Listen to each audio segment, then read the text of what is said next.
So here we have the Mini Cooper 5-door hatchback on an 18 plate. I'm going to start off by showing you around the outside of the car, and then we'll hop in and run through some controls on the inside. But from the outside, as I said, you can see that it's a 5-door car with alloy wheels. Let's start off inside the boot and then work our way around the rest of the car from there. As we approach the back of the car, you'll see we have plenty of boot space, along with that 60/40 split folding rear seat. Okay, so we're just going to work our way back round to the front of the car, and then we'll hop in and run through some controls on the inside. But now that we've done a full circle of it, you can see that it's in lovely condition the whole way round. Briefly before I climb in, I think it's well worth seeing the interior from this exterior point of view. These seats are as good as new as you might expect. There's plenty to run through on the dashboard, so let's hop in and we'll do that right now. Okay, so now that we're inside the car, we're going to start with the dials. On the left-hand side, we have the rev counter, we have the speedometer in the middle, and then the fuel gauge over on the right-hand side.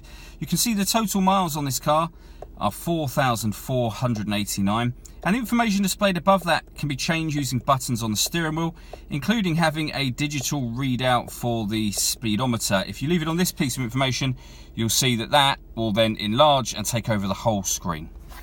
Working our way over to the middle, we've got the stereo system. So you can see the various options we've got here. Moving through the menus is done using this dial. If you want radio, for example, push that button down and you can see that we've got FM, AM and DAB digital radio. We can go back to the menu, or we can press the back button there. If you want to listen to your own music, you can do. We have USB input and auxiliary input available to us just there. And then back to the menu button, we've got vehicle information, telephone, so you can pair your phone up there in order that you can use it for Bluetooth. We've got services and then vehicle settings just there. Under that, we've got the air conditioning for the car. So this dial will determine the direction of the air. This one, the fan speed, the temperature on here.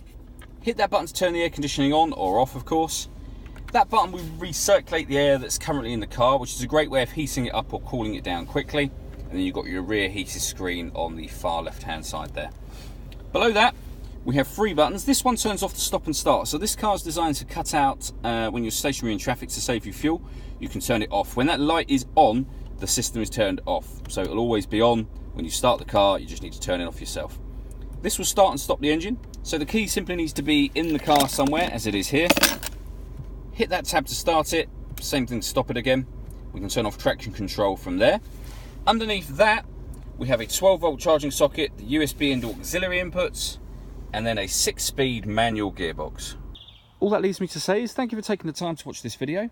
If you'd like to come and see the car in person and have a test drive, please feel free to call any of our MJA sites. We'd love to hear from you soon.